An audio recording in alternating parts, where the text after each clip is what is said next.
राहुल गांधी अपनी बात पर अडिग रहते हैं, लेकिन बीजेपी और हुकूमत के लोग भी और बीजेपी के लोग तो खास तौर से एक आईटी सेल है, तमाम लोग उनको टारगेट करते हैं, उनके पीछे पड़े रहते हैं। जिस आइडियोलॉजी पर राहुल गांधी चल रहे हैं या जिस हिम्मत के साथ वो बोल रहे हैं, क्या वो अडिग हैं? बिल्कुल वो अडिग हैं, आगे भी अडिग रहेंगे।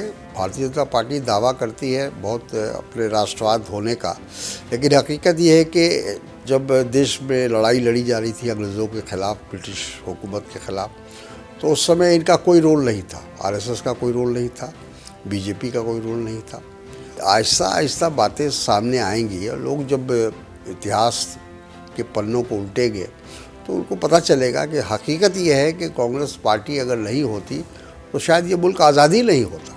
जो इस तरह की छोटी छोटी पार्टियां हैं, वो कांग्रेस की तरफ ना देख करके या समाजवादी पार्टी, आरजेडी या दूसरी सेकुलर पार्टियों की तरफ ना देख करके वो ओवैसी की तरफ देख रहे हैं। मुसलमानों के मसाइल तभी हल होंगे जब सेकुलर पार्टियों की हुकूमत होगी या वो सत्ता में आएंगे। सेकुलर पार्टियों से अगर आप अपने आप को अलग कर लेंगे तो आप कहीं के नहीं रहेंगे। तो आप एक तरह से भारतीय जनता पार्टी का जो एजेंडा है उसको आप पूरा कर रहे हैं। ख़ास मुलाकात में आप सभी का इस्तकबाल है और मेरे साथ एक ऐसी शख्सियत जिन्होंने जो सियासी सफ़र है जिनका, वो 50 साल से भी ज़्यादा लंबा सफ़र है और बहुत सारे उतार चढ़ाव देखे, सियासत में भी और इस मुल्क की सियासत में भी, और दो पार्टियों में रहे और जो जिस पार्टी से शुरुआत की थी सियासत की, उस पार्टी में भी बहुत सारे उतार चढ़ाव इन्होंने देखे।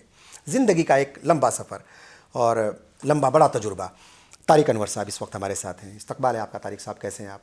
शुक्रिया बहुत बहुत, और आपके साथ बातचीत करने का मौका मिला, इसके लिए आपका बेहद शुक्रिया।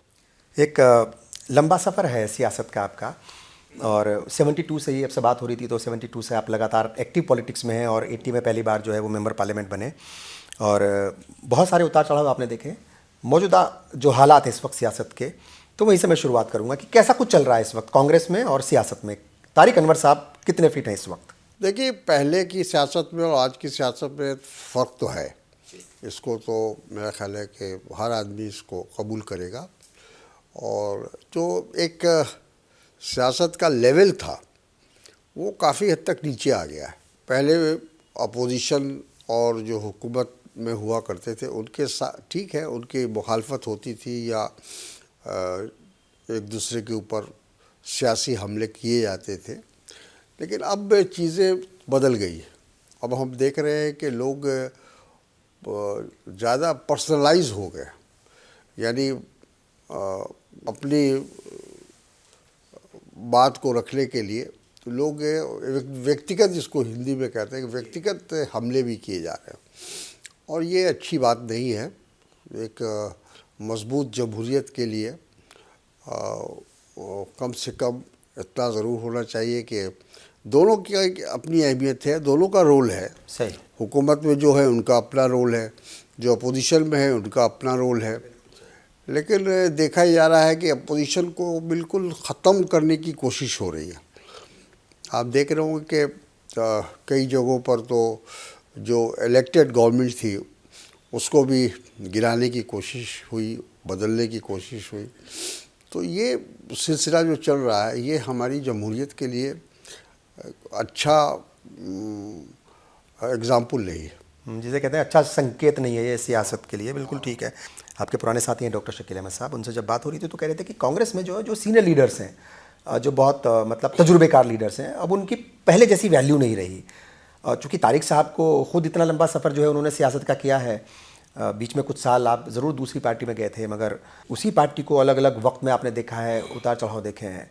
तो क्या ये सच है कि कांग्रेस में जो सीनियर लीडर्स हैं, तजुर्बेकार नेता हैं, उनकी पहले जैसी वैल्यू नहीं है? देखिए, ऐसा है, जो मेरी समझ में आता है कि जनरेशन चेंज है और जब भी जनरेशन चेंज होता है तो तब्दीलियाँ आती हैं, उसमें काम करने के तरीक़े बदल जाते हैं, सोच बदल जाती है, बहुत सारी चीज़ें बदल जाती हैं। तो जो इंदिरा गांधी के वक्त में जो पार्टी का जो निज़ाम था वो आज नहीं है, या राजीव जी के वक्त में नहीं रहा। फिर राजीव जी जब आए तो उनका निज़ाम चला या उनकी बातें चली, उनके अपने काम करने के तरीक़े चले। फिर उसके बाद सोनिया जी आ गई, सोनिया जी ने अपना तरीक़ा चलाया। तो कहने का मतलब ये कि जनरेशन जब चेंज होता है तो जाहिर है जो पुराने लोग हैं और एक्सपीरियंस लोग हैं उनको थोड़ा अनकम्फर्ट फील होता है। हाँ, वो कंफर्टेबल नहीं होते हैं। और जो लीडरशिप होती है उसको भी लगता है कि हमारे साथ लंबा सफ़र है और इस लंबे सफ़र में कौन कहाँ तक चलेगा उसको वो देखा जाता है। लेकिन उसका एक दूसरा रुख भी है कि एक्सपीरियंस, अनुभव का अपनी एक अहमियत है और उसको कभी इग्नोर नहीं करना चाहिए। मेरा अपना मानना है कि लीडरशिप को चाहिए कि पुराने लोगों की जो उनकी जो एक्सपीरियंस है उसको इस्तेमाल करें, संगठन को मजबूत करने में, ऑर्गेनाइजेशन को मजबूत करने में उसका इस्तेमाल हो। तो हमको लगता है कि उससे उनको भी फ़ायदा होगा और ऑर्गेनाइजेशन को भी फ़ायदा होगा। लेकिन कुछ लोग ये सब समझते हैं या समझाने की कोशिश होती है लोगों की कि नहीं, ये तो पुराने लोग हैं, पुराने ख़यालात के लोग हैं और अब ज़माना बदल चुका है, नया ज़माना आया है, तो हमको जो है नए लोगों को लेकर चलना चाहिए। लेकिन जो अभी तक का एक्सपीरियंस है हमने देखा कांग्रेस पार्टी में, वो ये है कि हमारा ऑर्गेनाइजेशन अभी भी ग्रास रूट पर मजबूत नहीं हो पा रहा है। उसकी वजह यही है, हमको लगता है कि जो लोग इंतज़ामात देख रहे हैं ऑर्गेनाइजेशन का, या तो उनको वो एक्सपीरियंस नहीं है और या कहीं न कहीं वो कमियां हैं जिसकी वजह से ग्रास रूट पर कांग्रेस पार्टी का जो एक संगठन होना चाहिए, एक मजबूत होना चाहिए। क्योंकि देखिए, कांग्रेस पार्टी एक तारीखी पार्टी है। बिल्कुल सही, इस देश की सबसे पुरानी सबसे बड़ी पार्टी भी रही है। और कांग्रेस का इतना, जिसको हम हिंदी में कहते हैं कि योगदान, बिल्कुल सही, जो कंट्रीब्यूशन है वो किसी पार्टी का नहीं है। आज़ादी के पहले, आज़ादी के बाद, हर मौके पर जब जब इस मुल्क को कुर्बानी देने की ज़रूरत हुई है तो हमारे लीडर, कांग्रेस के लीडरों ने कुर्बानियाँ दी हैं। और जैसा मैंने कहा कि आज़ादी आज जो हम देख रहे हैं, एक आज़ाद हिंदुस्तान, वो कांग्रेस की देन है। कांग्रेस, अगर उसकी लीडरशिप कांग्रेस के पास नहीं होती, कांग्रेस का मतलब ये कि गांधी जी थे, पंडित जी थे, मौलाना आज़ाद थे, सुभाष चंद्र बोस, ऐसे तमाम लोग, सरदार वल्लभ भाई पटेल थे। हाँ, कांग्रेस लीडरशिप की जो क्रीम थी, उन लोगों ने लीड किया और उन लोगों ने एक रास्ता दिखाया जिसमें पूरे हिंदुस्तान के लोगों को शामिल किया। तो उसी वजह से हमें आज़ादी मिली। और आज़ादी के बाद भी जो पंडित जवाहरलाल नेहरू पहले वज़ीर आज़म बने और उनके सामने जो सारे चैलेंजेस थे, उसका उन्होंने मुकाबला किया। और हमको अंग्रेज़ों ने क्या दिया था? एक गरीब हिंदुस्तान दिया था, एक मुफलिस हिंदुस्तान दिया था, दो टुकड़ों का हिंदुस्तान। हाँ, और जो बेरोज़गारी था, जहाँ जिसको कह सकते हैं गुर्बत में था, तो उसको उन्होंने खड़ा करने की एक बुनियाद कम से कम देने की कोशिश किया उन्होंने। और आज उसकी देन है कि आज हिंदुस्तान, जो हम दावा करते हैं कि सबसे तेज़ गति से आगे बढ़ने वाला हिंदुस्तान, तो बुनियाद मजबूत थी, उन्होंने रखी। तो वो बुनियाद जो बनाया वो पंडित जवाहरलाल नेहरू ने बनाया। मौजूदा प्राइम मिनिस्टर के निशाने पर तो हमेशा पंडित नेहरू ही रहते हैं, पहले प्राइम मिनिस्टर रहते हैं। अक्सर ज़्यादातर जो है वो स्पीचेस में प्राइम मिनिस्टर को वो टारगेट करते हैं। जो नेहरूवाद है या जो आइडियोलॉजी ऑफ नेहरू है या गांधी की जो आइडियोलॉजी है, असल में उसको ख़त्म करने की एक कोशिश है। नेहरू पर हमला इसलिए होता है। देखिए, इनको मालूम है कि अगर कांग्रेस पार्टी को ख़त्म करना है तो जो उनकी विरासत है उसको ख़त्म करो। और हमारी विरासत गांधी, नेहरू, आज़ाद, यही लोग हैं ना। तो इनकी इमेज को ख़राब कर दो और इनकी इमेज ख़त्म हो जाएगी तो ऑटोमेटिक कांग्रेस की इमेज ख़त्म हो जाएगी। तो ये पहले दिन से, जब से मोदी जी प्राइम मिनिस्टर बने हैं, पता, ऐसे तो आरएसएस, भारतीय जनता पार्टी पहले से कर रही है, लेकिन प्रधानमंत्री बनने के बाद, वज़ीर आज़म बनने के बाद मोदी जी का जो एटीट्यूड है वो यही है कि एक ऐसा हिंदुस्तान बने जो अपोजिशन नाम की कोई चीज़ न रहे। उन्होंने कई बार कहा है कांग्रेस रहित, यानी कांग्रेस मुक्त भारत बनाएंगे, बहुत बार बोला है। हाँ, एक हमें बनाना है। तो कांग्रेस मुक्त की ये कोशिश, और फिर उसमें सारे अपोजिशन आ जाते हैं। तो वो चाहते हैं कि अपोजिशन इतना कमज़ोर हो जाए कि कोई हमारे सामने, भारतीय जनता पार्टी के सामने, आरएसएस के सामने कोई चैलेंज ना रहे। अच्छा, ये जो आपने बात कही, और जाहिर तौर पर अब तो निशाने पर राहुल गांधी भी रहते हैं और राहुल गांधी मजबूती के साथ अपनी बात को रखते हैं और उनका रखने का अपना अंदाज़ है। उसके ऊपर बहुत सारे सवाल उठाते हैं लोग, उठाते रहे, लेकिन उनका अपना एक अंदाज है, डट करके मुकाबला वो कर रहे हैं, ऐसा लोग कहते हैं, खासतौर से कांग्रेस के लोग। आपकी समझ में क्या आता है जिस तरीके से राहुल गांधी अपनी बात पर अडिग रहते हैं, लेकिन बीजेपी और हुकूमत के लोग भी और बीजेपी के लोग तो खास तौर से एक आईटी सेल है, तमाम लोग उनको टारगेट करते हैं, उनके पीछे पड़े रहते हैं। और अब तो जो पार्लियामेंट में सब कुछ हुआ, एफआईआर कराने तक की जो है वो बातें हो रही हैं कि एफआईआर कराई जाए कि नहीं कराई जाए, ये सारी चीज़ें हो रही हैं। तो जो जिस आइडियोलॉजी पर राहुल गांधी चल रहे हैं या जिस हिम्मत के साथ वो बोल रहे हैं, क्या वो अडिग हैं या पीछे हटेंगे? बिल्कुल वो अडिग हैं, आगे भी अडिग रहेंगे। जैसा आपने कहा कि उनको गांधी नेहरू की विरासत मिली है, और ज़ाहिर है गांधी नेहरू की विरासत से उनको उनके हौसले कभी कम नहीं हो सकते, उनकी हिम्मत कम, जहाँ तक मैं समझता हूँ। मेरा मतलब मानना है कि देर या सवेर इस मुल्क के लोगों को इस बात का एहसास होगा, सही मानों में कोई मुहब्बुल वतन है या नेशनलिस्ट है तो वो यही परिवार है। क्योंकि इस पर जैसा आपने कहा शुरू में कि इसने हमेशा कुर्बानी दी, आज़ादी के पहले भी दिया और आज़ादी के बाद भी देश की एकता के लिए, देश की अखंडता के लिए। इंदिरा जी ने अपनी जान की आहुति दी, उसके बाद राजीव जी ने दी। तो ऐसा किसी पार्टी में, भारतीय जनता पार्टी दावा करती है बहुत अपने राष्ट्रवाद होने का, लेकिन हकीकत ये है कि जब देश में लड़ाई लड़ी जा रही थी अंग्रेज़ों के ख़िलाफ़, ब्रिटिश हुकूमत के ख़िलाफ़, तो उस समय इनका कोई रोल नहीं था, आरएसएस का कोई रोल नहीं था, बीजेपी का कोई रोल नहीं था। लेकिन अब ये कह रहे हैं कि हम राष्ट्रवादी हैं और ये लोग, हम लोगों को कहा जा रहा है कि ये देशद्रोही है। हाँ, यानी आप लोगों की हुब्बुल वतनी पर सवाल उठ रहे हैं। हाँ, तो ये बात थोड़ी देर में के लिए हो सकता है, जो नया जनरेशन है जो इस मुल्क की तारीख़ से वाकिफ़ नहीं है, हो सकता है वो थोड़ी देर के लिए यकीन कर ले, लेकिन आहिस्ता आहिस्ता बातें सामने आएंगी और लोग जब इतिहास के पन्नों को उल्टेंगे तो उनको पता चलेगा कि हकीकत ये है कि कांग्रेस पार्टी अगर नहीं होती तो शायद ये मुल्क आज़ाद ही नहीं होता। इस मुल्क को आज़ाद अगर कराने में किसी पार्टी का, एक पार्टी का अगर कहा जाए कि उसका रोल है तो वो कांग्रेस पार्टी है। बिल्कुल, लेकिन लोगों को समझा नहीं पा रहे हैं कांग्रेस पार्टी।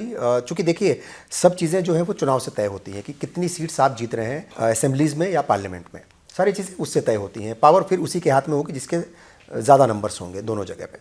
तो क्या मतलब लोग कन्विंस नहीं हो पा रहे कांग्रेस की बातों से या राहुल गांधी की बातों से, आप लोगों से? ये वजह क्या है? चूंकि ये तो सब कुछ है, लिखा है कि, और दिखता भी है कि हाँ भाई, कांग्रेस ने जो है अपना रोल अदा किया है जंग आज़ादी में भी, मुल्क को आज़ाद कराने में भी, और जो हालात थे देश को वहाँ से आगे ले जाने में भी है, सब कुछ है, मगर वो लोगों की बात समझ में नहीं आ रही। फिर उसको समझाने के तरीके क्या हैं? देखिए, वो तो वक्त ही अपने आप में बताता है, समझाता है।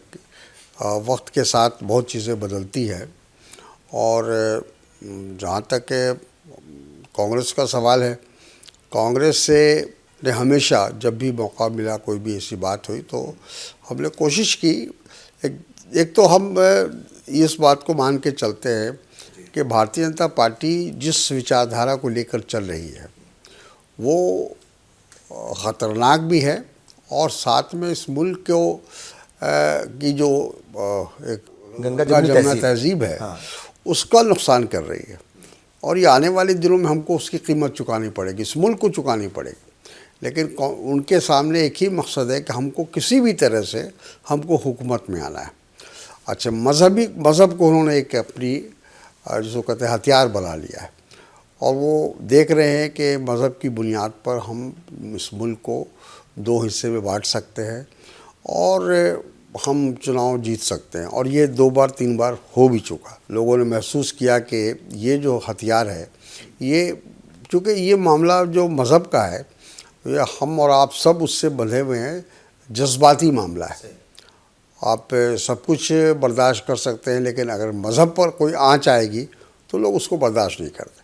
तो लोगों के दिमाग में ये बात पहुंचाई गई है वहाँ तक, इस मुल्क को अगर कोई नुकसान कर रहा है तो वो इस मुल्क की अक़लियत कर रही है, अक़लियत आपका हिस्सा ले रही है। तो इस तरह के जो बातें जहन में बैठा दी गई है, तो उसको निकालना आसान नहीं है। यूँ कहा जाए कि हवा के मुखालिफ चलना मुश्किल होता है, हवा के साथ चलना बहुत आसान है। तो भारतीय जनता पार्टी हवा के साथ चल रही है, वो मजहबी जज्बात को उभार के बल्कि एक हवा तैयार कर रही है। तवा तैयार भी कर रही है और उसी के साथ चल रही है, तो उसको तमाम लोगों की कम सपोर्ट मिल रहा है। लेकिन हम इतना ज़रूर कहेंगे कि अभी भी आप अगर देखिए इलेक्शन का जो वोट पैटर्न है, वो अभी भी सेकुलर जो ताकतें हैं उनको ज़्यादा वोट मिल रहा है। इस मुल्क के अंदर अभी भी जो सेकुलरिज्म को मानने वाले वो ज़्यादा है। कांग्रेस या बीजेपी पर हिंदी बेल्ट में ये बात आप नहीं कह सकते। हिंदी बेल्ट में तो नहीं, पूरे हम ओवरऑल पूरे मुल्क की बात कर रहे हैं कि करीब 38% 37% वोट मिला बीजेपी को। लेकिन बाकी जो वोट थे वो अलग अलग पार्टियों को मिले। बिल्कुल हाँ, अलग अलग उनके खिलाफ मिले एक तरीके से और बीजेपी के खिलाफ मिले। तो मेरा ये मानना है कि आज ना कल ये लोगों को मतलब लोगों के अंदर इस बात का एहसास है, सिर्फ उसको ज़िंदा करने की आवश्यकता है, उनको ऊपर उठाने की आवश्यकता है कि भाई ये मुल्क सेकुलर है, गांधी का मुल्क है ये, और यहाँ हम सब लोग चाहे किसी भी मज़हब के मानने वाले हो, हम सबको एक साथ रहना है, जो हकीकत है। ऐसा हो ही नहीं सकता कि हम अलग रहें, आप अलग रहिए। लेकिन यहाँ कोशिश हो रही है ना, दुकान अलग होनी चाहिए, सड़क अलग होना चाहिए, मकान अलग होना चाहिए, मोहल्ले अलग होने चाहिए। इस तरह से माहौल को बिगाड़ने की कोशिश हो रही है। तो ये तो मैं समझता हूँ कि कांग्रेस पार्टी और जितनी भी सेकुलर पार्टियाँ हैं इस मुल्क की, ये उनकी ज़िम्मेदारी है कि इस तरह के जो माहौल बनाए जा रहे हैं, इस तरह की जो फिजा को तैयार किया जा रहा है, फ़ज़ा जो तैयार किया है, उसकी जमकर मुखालफत करें और सामने आए, खुलकर सामने आए। अच्छा, ये जो खुलकर सामने आने वाली बात है, अभी मोहम्मद अदीब साहब का मैं एक बयान सुन रहा था, किसी सभा में या किसी एक जलसे से वो खिताब करते हुए कह रहे थे, मेंबर पार्लियामेंट रहे हैं राज्यसभा, और आज भी मेरी मुलाकात हुई तो आज भी वो इसी बात को कह रहे थे कि जो रोल अदा करना चाहिए था सेकुलर पार्टियों को अभी मौजूदा वक्त में, वो रोल अदा नहीं कर पाए, नंबर एक। दूसरी बात, जो सेकुलर पार्टियों के अंदर जो मुस्लिम लीडर्स हैं, जो मुस्लिम लीडरशिप है, वो भी कमज़ोर पड़ी है और वो भी उस आवाज़ को उतनी मजबूती के साथ नहीं उठा पाए जितनी मजबूती के साथ उठाना चाहिए था। शायद वो एक पार्टी लाइन से बंधे रहते हैं, ये वजह है, या उनको बोलने का उतना मतलब इजाज़त नहीं है। क्या आप मानते हैं कि अगर ये खामोशी तोड़ी जाए, ये खामोशी टूटे, या जो डर है कि भाई अगर मुसलमानों के फेवर में कोई बात कहेंगे तो जो हिंदू वोट है वो खिसक जाएगा, ये भी कहीं ना कहीं एक खौफ दिखता है और गाहे बगाहे ये बातें सामने आती हैं, इसको आप कैसे देखते हैं कि ये जो कमज़ोर हुई है सेकुलर ताकतें, इसका फ़ायदा उधर मिल रहा है और ये खामोशी सेकुलर लीडर्स की ये कितनी ख़तरनाक है? एक ख़तरनाक है, बात सही है, लेकिन एक लफ्ज़ है मसलहत। कभी कभी मसलहत से भी काम लेना पड़ता है, और जिस तरह से बीजेपी की जो भाषा है या उनकी जो ज़बान है, उस ज़बान में हम उनको जवाब नहीं दे सकते, क्योंकि उसका उनको नुकसान नहीं होगा, फ़ायदा पहुंचेगा। वो चाहते हैं कि आप इस तरह की बातें करें। हमारा ये मानना है कि कांग्रेस से एक नेशनल पार्टी है और वो सबको लेके चलने में यकीन रखती है, और जब भी मौका, एक तरफ तो हमको ये बदनाम किया जाता है बीजेपी की तरफ से कि हम मुसलमानों का तुष्टीकरण करते हैं, तुष्टीकरण कर रहे हैं, पीसमेंट कर रहे हैं, हमने अपने दौर में यही काम किया है। और दूसरी तरफ है जो मुस्लिम कट्टरपंथी हैं और कॉम्युनलिस्ट है, वो ये कह रहे हैं कि नहीं, आपने तो कुछ किया ही नहीं है। तो हम तो दोनों तरफ से गए, कांग्रेस जो है वो पिस करके रह जाती है। हाँ, तो कहने का मतलब ये है कि अभी चूँकि जब हालात साजगार नहीं हो, तब आपको कुछ मसलहत से भी काम लेना होता है। तो इसका मतलब ये है कि असदुद्दीन ओवैसी मसलहत से काम नहीं लेते? बिल्कुल नहीं, वो तो बीजेपी का काम कर रहे हैं।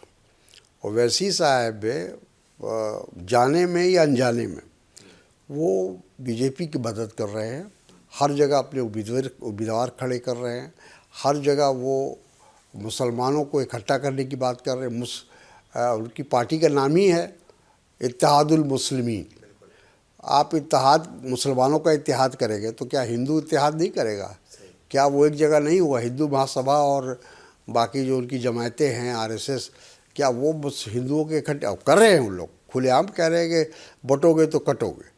तो वो वैसी साहब के जैसे लोग, ये मेरा ख्याल है कि कौम की खिदमत नहीं कर रहे हैं, एक तरह से इनडायरेक्टली ये नुकसान पहुंचा रहे हैं। तो जो कौम वोट कर रही है, चाहे वो सीमांचल की बात मैं करूं, बिहार का जो इलाका है, या अभी महाराष्ट्र में जो इंतखाबात हुए हैं, तो जो लोग वोट कर रहे हैं वो क्या कहेंगे? क्या वो नासमझ हैं या फिर जज्बाती हैं? कुछ जज्बात में है हमारी कौम का, ख़ास तौर पर मुस्लिम जो कौम है, आप देखिए उसकी पूरी तारीख उठा के देख लीजिए तो वो जज्बाती है।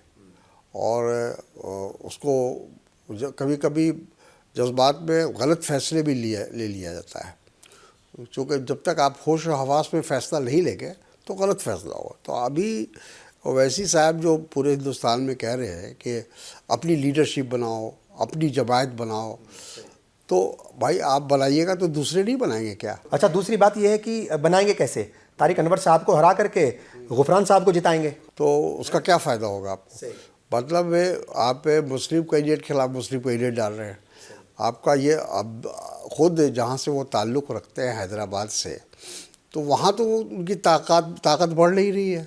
वो वहीं के वहीं है जो उन्हीं सीटों पर लड़ते हैं यहाँ। आज से 20 साल पहले थी, वही ताकत आज भी उनकी है। लेकिन आप पूरे मुल्क में जाके ये फैला रहे हैं, कहीं 40 सीट खड़ा कर रहे हैं कि 50 सीट पे खड़ा कर दे रहे हैं। तो ये तो सीधे सीधे बीजेपी की आप मदद कर, बीजेपी यही चाहती है कि भाई आप मुसलमानों के वोट को कैसे बांटा जाए, कैसे अक़लियत के वोट को बांटा जाए, आप उस काम में उनकी मदद कर रहे हैं। बात तो ठीक कर रहे हैं, लेकिन सियासत है, ये सियासत तो अपने हिसाब से चलती है, और उसी सियासत का हिस्सा कभी आपके साथ भी रहे हैं, सपोर्ट किया है, यूपीए का हिस्सा रहे हैं बदरुद्दीन अजमल साहब। वो कह रहे हैं कि नहीं, यहाँ आएंगे ओवैसी तभी जो है वो बेड़ा पार होगा, सियासी बेड़ा पार, अदरवाइज़ तो हालात ख़राब रहेंगे। हुमायूं कबीर जो है वो वेस्ट बंगाल में कह रहे हैं कि ओवैसी साहब आएंगे वही जो हैं, और मैं यहाँ का ओवैसी। एक तो ये कि हर किसी को ओवैसी बनने की एक ललक चाहत बन गई है, इसको आप कैसे देखते हैं? दूसरा जो है, जो इस तरह की छोटी छोटी पार्टियाँ हैं वो कांग्रेस की तरफ ना देख करके, या समाजवादी पार्टी, आरजेडी या दूसरी सेकुलर पार्टियों की तरफ ना देख करके वो ओवैसी की तरफ देख रहे हैं, क्योंकि 5 सीटें जो है जीत गए हैं वो बिहार में। दूसरा, आप महाराष्ट्र की बात करें तो जो वहाँ पर 125 सीटें जो है अलग अलग जीती हैं, जो ज़मीनी इंतखाबात हुए उसमें, तो वहाँ से एक तक़वियत मिली।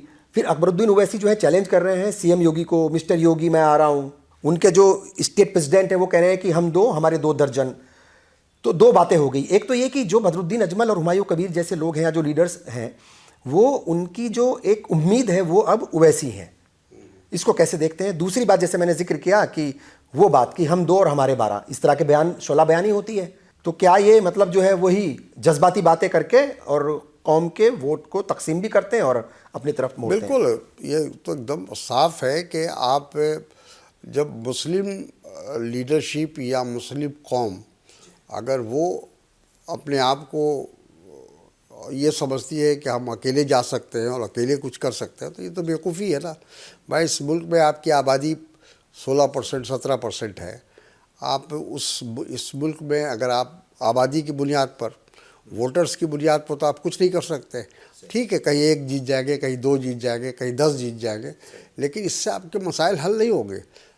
मुसलमानों के मसाइल तभी हल होंगे जब सेकुलर पार्टियों की हुकूमत होगी या वो सत्ता में आएंगे। सेकुलर पार्टियों से अगर आप अपने आप को अलग कर लेंगे तो आप कहीं के नहीं रहेंगे। तो आप एक तरह से भारतीय जनता पार्टी का जो एजेंडा है उसको आप पूरा कर रहे हैं। तो ये जितने लोगों का आपने नाम लिया, ये वो लोग हैं जिनको सिर्फ अपनी शोहरत चाहिए या अपना फ़ायदा चाहिए, सियासी फ़ायदा चाहिए, हम एमएलए हो जाए, हम एमपी हो जाए, लेकिन कौम का क्या हो इसकी किसी को फिक्र नहीं है। कांग्रेस के लिए एक सरदर्द बन गए। हाँ। मुस्लिम कौम की जो बताया हमने कि उनका जो मुस्तकबिल है वो सेकुलर पार्टियों के बुनियाद पर ही मुनसर करता है। अगर सेकुलर पार्टियां इस मुल्क में कमज़ोर होंगी तो नुकसान सबसे ज़्यादा किसी का होगा तो इस मुल्क की अक़लियत का होगा। मतलब ये है कि AIMIM जो है वो सेकुलर पार्टी नहीं है। दूसरी बात, क्या ओवैसी जो है वो कांग्रेस के लिए बड़ी चुनौती है? तो कोई चुनौती नहीं है। देखिए, ये सब टेम्प्रोरी फेज़ है और मेरा ख्याल है कि आने वाले वक्त में लोग इस बात को एहसास करेंगे कि ओवैसी साहब मुल्क की खिदमत या कौम की खिदमत नहीं कर रहे हैं, वो अपनी खिदमत पे लगे हैं, या कुछ और इसके पीछे कोई वजह हो सकती है। हम ये दावा नहीं करते, लेकिन ये एक तरह से मुल्क का नुकसान, मुल्क का भी कर रहे हैं नुकसान, और साथ में ये मुस्लिम कौम का भी नुकसान कर रहे हैं। क्योंकि कांग्रेस प्रेसिडेंट जो हैं मल्लिकार्जुन खड़गे साहब, उनकी एक वीडियो वायरल हो रही है जिसमें वो इमरान मसूद से कह रहे हैं कि हैदराबाद की 3 चीज़ें जो हैं वो बहुत मशहूर हैं और उनसे बच करके रहना। एक तो हैदराबादी बिरयानी, एक शेरवानी और एक परेशानी। तो इशारा जो है वो ओवैसी की तरफ था और इशारा उत्तर प्रदेश की तरफ था कि वहाँ एंट्री ना हो, मतलब सियासी एंट्री ना हो, बड़ी एंट्री से वो एक तरीके से कह रहे हैं कि यानी चुनौती तो मानती है कांग्रेस। हमको होशियार तो रहना होगा। आपको जैसा मैंने कहा कि भाई ये दोनों कॉमनल फोर्सेस हैं, मतलब बीजेपी आरएसएस एक तरफ है, एक तरफ ओवैसी है या उनकी जैसे और लोग जो उनकी जमायत है। तो हमको तो दोनों के बीच से निकलना है, दोनों की मजम्मत करना है, दोनों की मुखालफत करना है। हो सकता है हमारे पर दोहरी मार हो, लेकिन जो हमारा विचारधारा है, जो हमारे बुज़ुर्गों का जो बताया हुआ रास्ता है, वो यही है कि भाई आप कॉमनल फोर्सेस के साथ बन जाइए। हम अगर ये कहें कि नहीं हिंदू कॉमनलिज्म नुकसानदेह है, आरएसएस और बीजेपी और हिंदू महासभा का हम मजम्मत करें और हम इन लोगों की मजम्मत ना करें, वो वैसी जैसे दोहरा रवैया होगा ये, तो ये तो दोहरी नीति हो जाएगी, बिल्कुल सही, दोहरा रवैया हो जाएगा। तो इसलिए हमको लगता है कि जितनी ताकत से हम आरएसएस और बीजेपी की मुखालफत करते हैं, उतनी ही ताकत से हम ओवैसी जैसे लोगों की भी मुखालफत करें। ये जो 50 साल से ज़्यादा सियासी तजुर्बा है, 50 साल से ज़्यादा का आपने, और संजय गांधी के साथ बहुत कुर्बत थी आपकी, और आपकी शादी में बहुत बढ़ चढ़ करके जो है उन्होंने मतलब एक तरीके से बहुत एक्टिवली पार्टिसिपेट किया, बहुत सारे लोगों को इकट्ठा करना, मतलब मेरा ख्याल के मुल्क के ज़्यादातर चीफ मिनिस्टर्स आपकी शादी में थे और बहुत सारे बड़े बड़े लोग थे। उसके बाद आपने कुछ देर पहले जिक्र किया था कि राजीव गांधी की भी कांग्रेस थी, उसको भी आपने देखा, फिर नरसिम्हा राव और बहुत सारा दौर गुजरा, और अब यहाँ सोनिया गांधी और राहुल गांधी हैं। आइडियोलॉजिकली कहाँ आप कांग्रेस को मतलब देखते हैं? क्या वहीं खड़ी है जहाँ वो 47 में थी, जहाँ वो 80 में थी, जहाँ पर वो 84 में थी और 2004 से 2014 तक थी, या कहीं डगमगाहट दिखती है, या कहीं जो है मतलब इधर उधर होती हुई कांग्रेस दिखती है आपको? नहीं, अगर देखा जाए तो कोई ऐसी डगमगाहट नहीं है। हमारी जो विचारधारा है, जो हमारे कांग्रेस का जो एक विरासत है, उसको हमेशा हम लेकर चले, उसको हमने बचाने की कोशिश।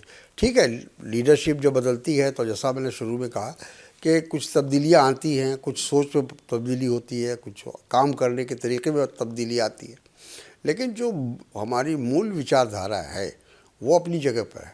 और हमारा आज भी मानना ये है, कांग्रेस का मानना ये है कि इस मुल्क को अगर किसी से सबसे ज़्यादा अगर कोई नुकसान है तो वो कॉमनल फोर्सेस से है, चाहे वो किसी भी कौम का हो।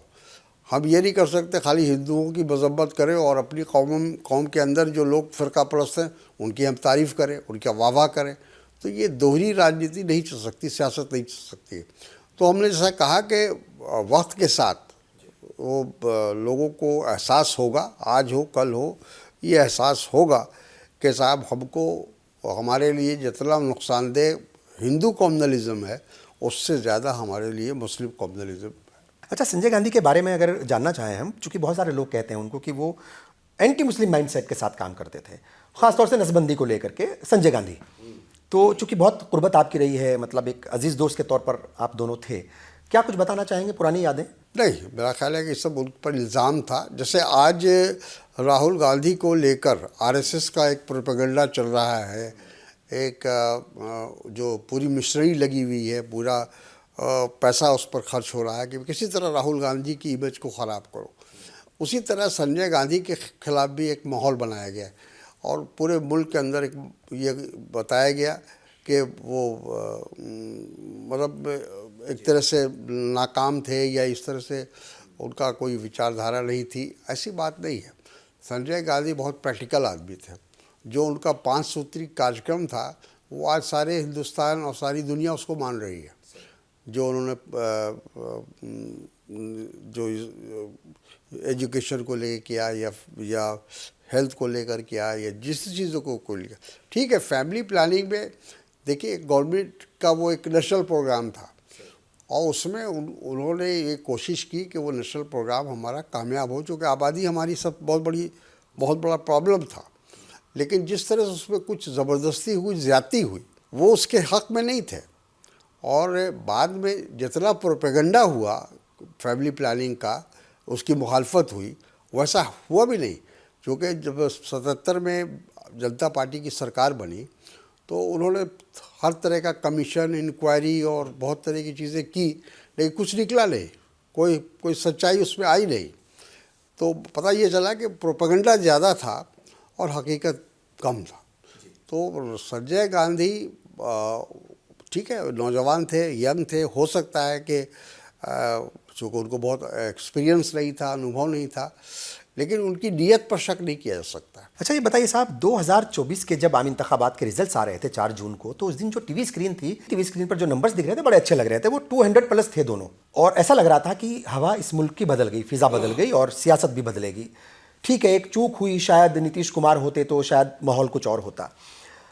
उसके बाद जितने भी असेंबली इलेक्शंस हुए, असेंबली इंतखाबात हुए अलग अलग सूबों में, चाहे हम हरियाणा की बात कर लें, महाराष्ट्र की बात कर लें और दिल्ली की बात कर लें, और बहुत सारे कई सूबे हैं, जम्मू कश्मीर और झारखंड को छोड़ करके, फिर बिहार के असेंबली इंतखाबात भी अभी हुए, सब जगह इंडिया ब्लॉक को या फिर कहा जाए कांग्रेस को जो है वो बहुत करारी हार का सामना करना पड़ा। वजह क्या, मतलब कहाँ फिर कैसे, मतलब इतनी अच्छी एक स्पीड पर चले थे तो कहाँ वो स्पीड कैसे ब्रेकर आ गए, क्या वजह रही आपको, क्या लगता है, आकलन क्या है आपका? नहीं, आपने एक अच्छी बात कही कि नीतीश कुमार का इंडिया ब्लॉक से जाना वो बहुत बड़ा नुकसान था हमारा।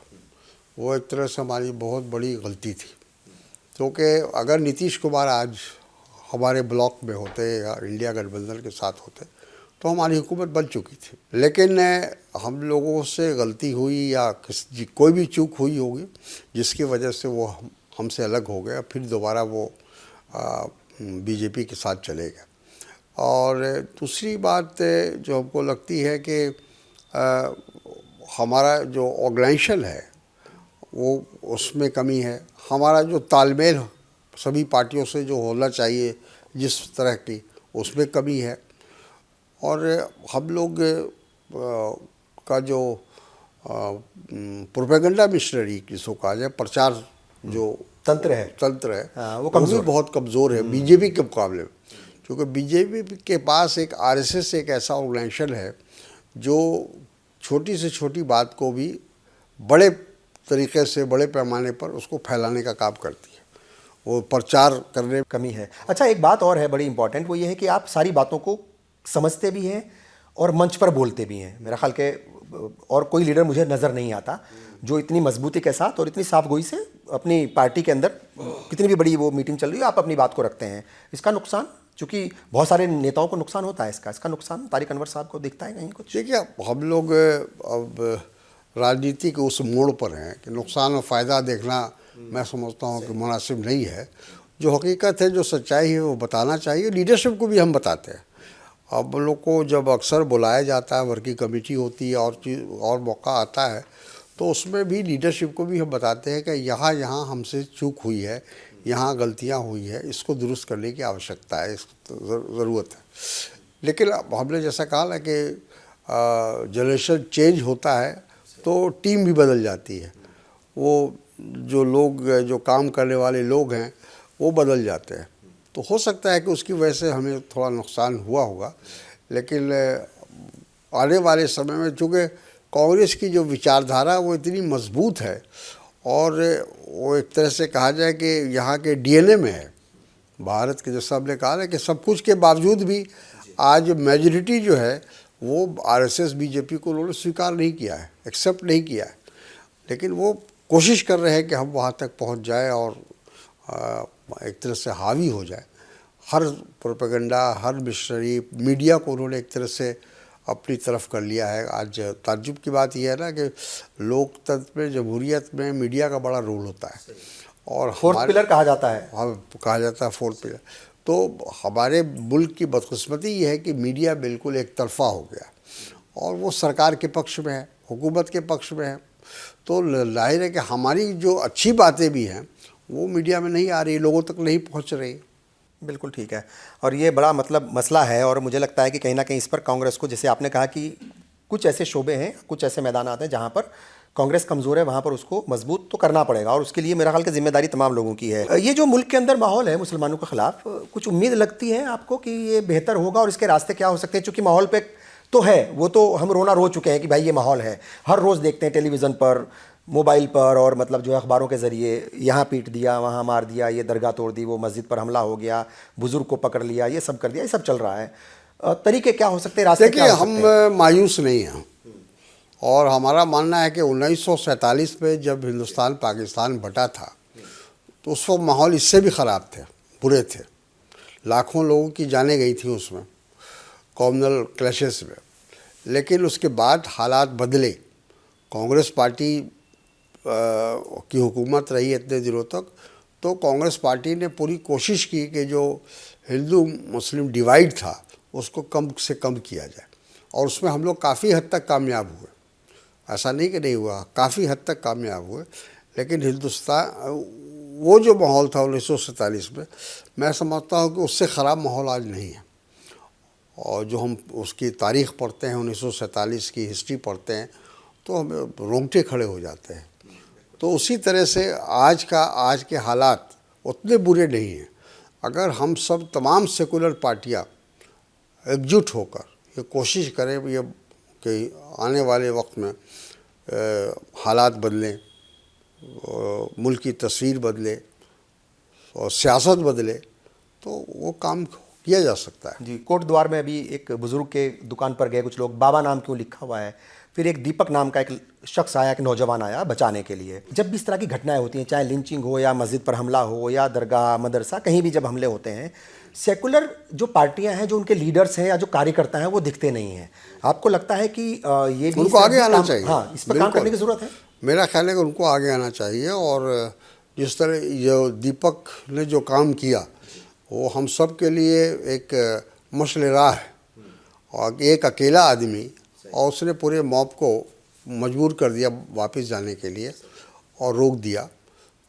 तो ये अगर इस तरह से कई दीपक, हर जगह दीपक की ज़रूरत है, ऐसे ज़रूरत है। और आपने ठीक कहा कि सेकुलर पार्टियों को ऐसे मौके पर आगे आना चाहिए और खुलकर ऐसे लोगों की मुखालफत करनी चाहिए। बिल्कुल।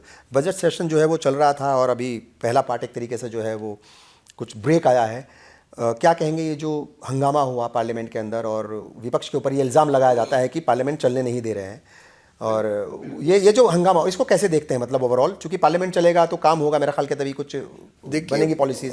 पार्लियामेंट जो चलता है वो दोनों की सहमति चाहिए, हुकूमत की भी और अपोजिशन की भी, सहयोग एक तरीके से एक दूसरे को। और हुकूमत की ज़्यादा जिम्मेदारी है, इसलिए कि उनको हुकूमत भी चलाना है, पार्लियामेंट भी चलाना है, तो बिल्स भी पास करने हैं। तो उनकी जिम्मेदारी ज़्यादा है कि वो अपोजिशन को विश्वास मिले, भरोसे मिले। लेकिन यहाँ उल्टा हो रहा है, यहाँ जो है अपोजिशन को बोलने नहीं दिया जा रहा है। आपने देखा कि प्रेसिडेंट एड्रेस पर जब राहुल गांधी बोलने खड़े हुए तो उनको बोलने नहीं दिया गया। और बाद में भी जितनी भी जो डिबेट होता है उसमें कोशिश यही होती है सरकार की तरफ से कि अपोजिशन को कम से कम मौका दिया जाए, जो इस मुल्क की जमहूरियत के लिए अच्छी बात नहीं है। बिल्कुल ठीक है। यूएस ट्रेड डील पर कुछ कमेंट करना चाहेंगे, ये जो चल रहा है? बिल्कुल, ये डील जो हुआ है ये बिल्कुल गलत हुआ है और इसको राहुल गांधी ने बहुत अच्छे तरीके से पार्लियामेंट में जब वो बजट पर बोल रहे थे तो उन्होंने रखा, और अपोजिशन के तमाम लोगों ने रखा कि ये जो डील है ये हमारे मुल्क के हक़ में नहीं है, क्योंकि हमने कंप्रोमाइज़ किया है किसी भी दबाव में। अब ये नहीं मालूम कौन सा दबाव है, वो तो आगे चल के पता चलेगा। लेकिन जैसे जैसे अमेरिका ने कहा वैसे वैसे हमने दस्तखत किया है उस डील पे। तो एक तरह से वो कंप्लीट सरेंडर है अमेरिका के सामने, हिंदुस्तान का कंप्लीट सरेंडर है। तो ये मुल्क के लिए अच्छा नहीं। हिंदुस्तान का हमेशा एक स्टैंड रहा है, और जो भी चीज़ें कभी भी ऐसी जो हमारे मुल्क के फ़ायदे के लिए नहीं थी तो हमारे लीडरों ने मुखालफत किया है और खुलकर मुखालफत किया है। लेकिन ऐसा लगता है कि हम कहीं ना कहीं किसी दबाव में हमारे प्राइम मिनिस्टर है, और जो भी प्रपोज़ल, जो भी प्रस्ताव अमेरिका ने दिया उन सारे प्रस्ताव को हमने स्वीकार किया। यानी दबाव है? हाँ, दबाव है। और इसमें इस पूरे डील में सबसे ज़्यादा जो नुकसान होगा वो किसानों का होगा, क्योंकि हमने इंपोर्ट की इजाज़त दे दी। अब वहाँ से एग्रीकल्चर गुड्स आना शुरू हो जाएंगे, तो जो हमारे किसान पैदा कर रहे हैं उनका क्या हशर होगा कहना मुश्किल है। तो सबसे ज़्यादा नुकसान आने वाले सब वक्त में किसानों का होने वाला है। मैं जानना चाहूँगा, अजीत पवार जो हैं वो एक हादसे का शिकार हो गए और लंबे वक्त तक आप चूँकि पार्टी में रहे हैं, बहुत सारी मुलाकातें भी हुई होंगी, कुछ मतलब बात बताना चाहेंगे उनकी कुछ खुसूसियात, चूँकि बहुत लोग प्यार करते थे उनको और अजीत दादा के नाम से मतलब जो है उनको पुकारते थे और एक मजबूत सेकुलर लीडर के तौर पर वो उभरे थे और काम करते थे अपने इलाके में और अपने मतलब जो है सूबे के लिए। आपने ठीक कहा कि वो भाजपा के एलाइज होते हुए भी वो जब मुस्लिम इश्यूज आते थे तो उस पर स्टैंड लेते थे वो। और दूसरी बात ये कि वो उनको बढ़ाने में या उनको इस्टेब्लिश करने में सियासी तौर पर और शरद पवार जी का हाथ था। शरद पवार जी भी एक सेकुलर लीडर रहे हैं और हमेशा उन्होंने कॉम्युनल फोर्सेस की मुखालफत की है। तो ये बात सब लोग जानते थे कि शरद पवार जी के बाद अजीत पवार ही को लीडरशिप मिलने वाली है एनसीपी की, और इस जहरिए से लोग काम कर रहे थे। तो उनको जब मौका मिला तो ठीक है, बहुत थोड़े वक्त में उन्होंने अपनी शख्सियत को उभारने की कोशिश की और मतलब लगा कि उनमें लीडरशिप क्वालिटी है। जाहिर तौर पर उनका जाना मतलब सेकुलर लीडरशिप के लिए तो वो बिल्कुल ठीक नहीं है, बिल्कुल नुकसान हुआ है। क्या कुछ कहेंगे आखिर में इस मुल्क की आवाम से, हुकूमत से क्या कुछ अपील करेंगे हालात बेहतर हों? देखिए, हम लोग यही कहेंगे, हम लोग सबको, जो भी पॉलिटिकल पार्टियां हैं इंक्लूडिंग बीजेपी, उनको ये सोचना चाहिए कि मुल्क का फ़ायदा किस में है, मुल्क की आवाम का फ़ायदा किस में है। मुल्क के जो अलग अलग जैसे किसान है, मज़दूर है, लेबर है और इस तरह के तमाम जो सरकारी कर्मचारी हैं, हमको सबको देखना है, सबका फ़ायदा होना चाहिए। और इस तरह से एक जिसको कहा जाए कि कॉम्युनल फोर्सेस भी, उनको भी कंटेन करने की आवश्यकता है, ज़रूरत है। अगर ये कंटेन नहीं होंगे तो ये वो बोतल के जिन की तरह है, जो एक बार जिन बाहर आ जाए तो फिर वो नुकसानी करता है, फ़ायदा नहीं पहुंचाता है, फिर उसको दोबारा उस बोतल में पहुंचाना बहुत अब मुश्किल हो जाता है। तो ये जिन है जिसको भारतीय जनता पार्टी ने खोल दिया है और बाहर निकाल दिया है। तो ये मुल्क के लिए बहुत ही ख़तरनाक है और हमको लगता है कि मुल्क को कहीं ऐसा ना हो कि आने वाले वक्त में हमारी जो एकता है, जो हमारी अखंडता है, जो पहचान भी है इस मुल्क की, हाँ, पहचान भी है इस मुल्क की, पहचान है, वो ख़त्म हो जाए या वो टूट जाए। तो इससे हमारे मुल्क को बहुत नुकसान होगा, क्योंकि हमारे मुल्क की जो बनावट है वो एक अलग है दूसरे मुल्कों से। हमारे यहाँ हर मज़हब के लोग हैं, हमारे यहाँ अलग अलग ज़ात के लोग हैं, अलग अलग रीजन के लोग हैं, कई ज़बानें हमारे यहाँ बोली जाती है, हमारे यहाँ अलग अलग तहज़ीब तमद्दुन है।